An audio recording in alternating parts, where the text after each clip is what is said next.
حدیث کی سب سے معروف اور مشہور تنظیم ملی اور قومی تنظیم جمعیت العلماء ہند کے ضلع کشن گنج کے اس عظیم الشان تاریخی اجلاس میں تشریف فرما حضرت مولانا محمود اسد مدنی صاحب دامت برکاتہم، ضلع کے ذمہ دار حضرت مولانا غیاث الدین صاحب، حضرت مولانا خالد انور صاحب، بہار جمعیت العلماء کے صدر جناب مولانا مفتی جاوید اقبال قاسمی صاحب، یہاں پر موجود سبھی ذمہ دار علماء کرام، حاضرین عزیزوں، نوجوانوں، میڈیا کے نیک ساتھیوں، یہ وقت ہمارے لیے بڑا تاریخی ہے کہ ہم سرزمین کشن گنج میں ایک ایسے انقلابی اجلاس کو کامیاب کرنے میں کامیاب ہوئے ہیں جس کی نظیر کم ملتی ہے۔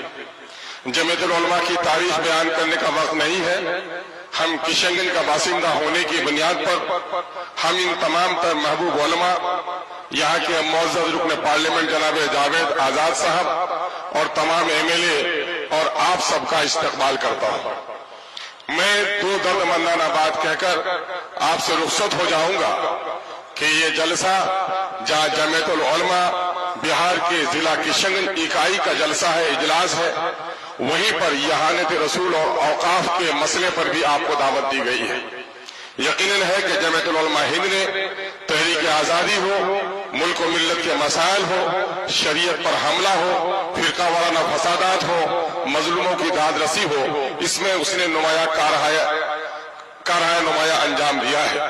ہم اس کے لیے جمعیت کے تمام تر ذمہ داران کو مبارکباد دیتے ہیں۔ اس وقت ہر مومن جو اللہ پر، اللہ کے رسول پر یقین رکھتا ہے، ایمان رکھتا ہے، اس ایمان کی شان ہی یہ ہے کہ وہ اپنے جان، اپنے مال اور اپنی جان سے بھی زیادہ رسول اللہ کے ذات سے محبت کرتا ہے، اور رسول اللہ کی احانت کرنے والوں سے لڑنے کے لیے اپنی گردن کٹا دینے میں بھی ہمارا شرابی اور جواری مسلمان بھی پیچھے نہیں رہ سکتا۔ یہ اللہ کا بڑا فضل و کرم ہے۔ کسی بھی مذہب کے پیشوا کو یہ سعادت حاصل نہیں ہے کہ اس کو اتنی محبت اس کے ماننے والے کرتے ہوں۔ ہم نبی مکرم صلی اللہ علیہ وسلم کی احانت کرنے والوں کی مذمت کرتے ہیں، اور ایک بات ملت سے عرض کرنا چاہتے ہیں، شیر کی تصویر کو بچہ پھاڑ دیتا ہے، بلی کو دیکھ کر چیختے ہوئے ماں کے آغوش میں چلے جاتا ہے۔ یقیناً ہے وہ مردود ہے، وہ مغضوب ہے جو نبی کی شان کے خلاف بات کرتا ہے۔ لیکن مسلمانوں، آج ہمارا حال کیا ہے؟ ہم اپنی شادیوں میں رسول اللہ کی سنتوں کو توڑ رہے ہیں، معاملات میں ہمارے ہاں بہنوں کے ترکے سے ہم بہنوں کو محروم کر رہے ہیں۔ آج مسلمانوں کی 70% آبادی کا یہ علاقہ ہے، اور ہماری یہاں سیاسی اعتبار سے اتنے بے وزن ہم ہو کر رہ گئے ہیں کہ آج اس وقت RSS کے لوگ اس کو UT بنانے کی کوشش کر رہے ہیں۔ ہمیں اپنی سیاسی کھوئی ہوئی عظمت کو بھی تلاش کرنی پڑے گی۔ آج بندھن لون میں 70% آبادی ہماری ملوث ہو گئی ہے۔ ہماری شادی بیاہ میں مسلم اور غیر مسلم کے شادی بیاہ میں کوئی فرق نہیں نظر آتا ہے۔ محرمات اور غیرمات، اور آج مسلم کے شریف خاندانوں میں دلہن کو سجا کر تصویریں لی جا رہی ہیں۔ تو آخر ہم کس رسول کی عظمت کے لیے اٹھتے ہیں؟ یقین جانیے ان چیزوں نے ہمیں بڑا کمزور کیا ہے۔ دوسری طرف مسلکی اور مکتب فکر کے اختلافات نے بھی ہمیں بہت کمزور کیا ہے۔ حکیم الامت نے پہلے کہہ دیا تھا، منفرد ایک ہے اس قوم کی، نقصہ بھی ایک ہی سب کا نبی، دین بھی، ایمان بھی ایک، حرم پاک بھی، اللہ بھی، قرآن بھی ایک۔ کیا ہوتا بڑی بات جو ہوتے مسلمان بھی ایک؟ کہیں فرقہ بندی اور کہیں ذاتیں ہیں، زمانے میں پنپنے کی کیا یہی باتیں ہیں؟ اشعار مجھے صحت کے ساتھ یاد نہیں ہے، لیکن میں آپ کو بتانا چاہتا ہوں کہ اس وقت ان فرقہ بندیوں نے بھی ہمیں کمزور کیا ہے۔ سیاسی بے وزنی نے ہمیں اس ملک میں عزت اور وقار سے جینے کا حق بھی چھین لیا ہے۔ آج ہمارے دینداروں کی داڑھیاں نوچی جا رہی ہیں، ٹوپیاں اچھالی جا رہی ہیں، بیٹیوں کے نقاب پھاڑے جا رہے ہیں، مسجدوں کے تہخانے میں آج مورتیوں کی تلاشی ہو رہی ہے۔ اس کی سب سے بڑی وجہ ہے کہ ہم اس ملک کے آزاد کرانے میں ہمارے صلحاء اور ہمارے بزرگوں نے جو قربانیاں دی ہیں، اس ملک کی آزادی میں ہم وہ نمایاں رول ادا نہیں کر پا رہے ہیں۔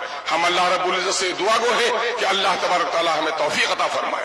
دوسری طرف اوقاف کی اتنی بڑی ملکیت کہ اگر اوقاف کی جائیداد کی صحیح آمدنی کا استعمال کیا جائے تو مسلمانوں کی درجنوں نہیں بلکہ سینکڑوں میڈیکل کالجز چل سکتے ہیں، سینکڑوں انجینئرنگ کالجز چل سکتے ہیں، فلاحی کام ہو سکتے ہیں۔ یقیناً है कि मोदी हुकूमत इस वक्त हमारी औकाफ की जायदाद, जो हमारे बाप दादा की दी हुई जायदाद है, किसी के बाप की जायदाद नहीं है, वो गरीबों के लिए, यतीमों के लिए, बेसहारा लोगों के लिए, मिस्किनों के लिए सहारे की एक चीज है।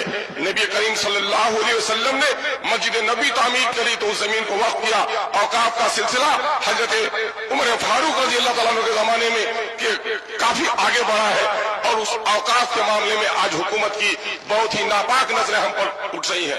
मैं आपसे पूछना चाहता हूं कि मोदी का ये काम गलत है, नापाक है, कि अगर वो हमारी औकाफ पर हमला करना चाहता है, लेकिन किशनगंज के मुसलमानों सिर्फ ये तय कर लो कि किशनगंज में जितनी जमीनें वक्फ की है, इन हरामखोरों के पेट से निकालने के लिए अगर हम कामयाब हो जाएंगे तो यकीनन मुल्क में भी हमको कामयाबी मिल जाएगी।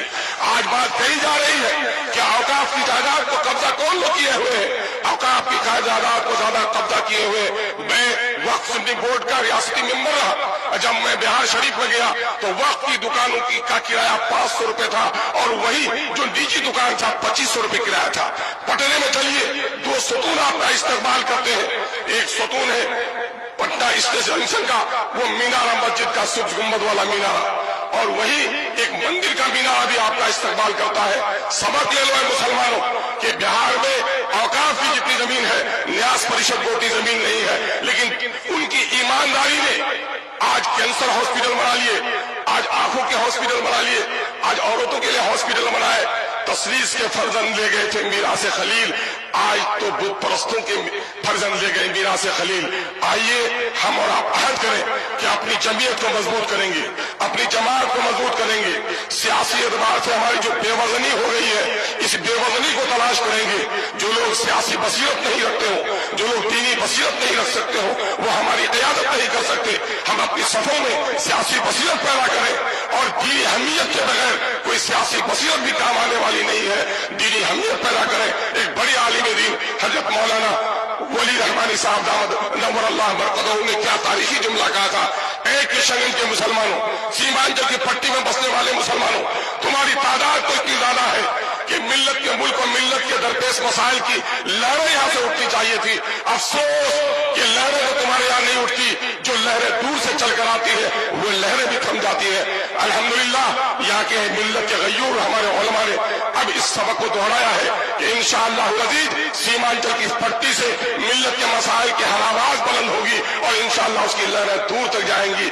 आइए हम अपने उलमा की आजमत और उनके नेक मशवरों पर अमल करने का जज्बा अपने दरमियान में पैदा करें। अगर हमने अपने सफों में इत्तिहाद पैदा किया, मौलाना काजी मुजाहिदुल इस्लाम कासमी साहब नव्वर अल्लाह मरकदहू के एक जुमले पर अपनी बात में खत्म करूंगा। उन्होंने यही मिल्ली काउंसिल के इजलास में सोनथा की सरजमीन में कहा था, ऐ मुसलमानों, तुम्हारी गर्दनें सिर्फ कलमे के नाम पर काटी जाती, तुम्हें नहीं पूछा जाता कि तू हनफी है कि तू साफई है, तू देवबंदी है कि तू बरेली है, तू सैयद है, मोगल है, पठान की अंसारी है। जब ये दुश्मन तुम्हें कलमे के नाम पर एक समझता है, तो क्या तुम अपने गर्दनों के नाम की हिफाजत के लिए भी एक नहीं हो सकते हो? आइए हम और आप मुत्तहिद होकर अपने कलमे और अपने दीन के पाबंद बन जाए। और इस मुल्क में जो गैर मुस्लिम भाई हमारे हैं, यकीनन मैं कसमें खाकर कह सकता हूँ, उलमा से जो तरबियत हासिल की है वो उसी आदम की औलाद है जिसकी औलाद हम है। वो हमें नहीं पहचानते, हम उन्हें खुदा की कसम पहचानते हैं कि वो हमारा भाई है। हम उनसे दुश्मनी नहीं करते, बल्कि उनको यकीन दिलाना चाहते हैं कि अंग्रेजों ने जब हिंदुओं के बच्चों को ईसाई बनाने का काम किया था, तो हमारे उलमा ने शहादत देकर अंग्रेजों को भगाकर तुम्हारे राम के अकीदे की हिफाजत की है। आओ, सुख भी शांति भी भक्तों के गीत में है, इस देश के वासियों की मुक्ति प्रीत में है। बहुत बहुत शुक्रिया। अस्सलाम वालेकुम व आखिर दावाना अनिल हम्दुलिल्लाहि रब्बिल आलमीन।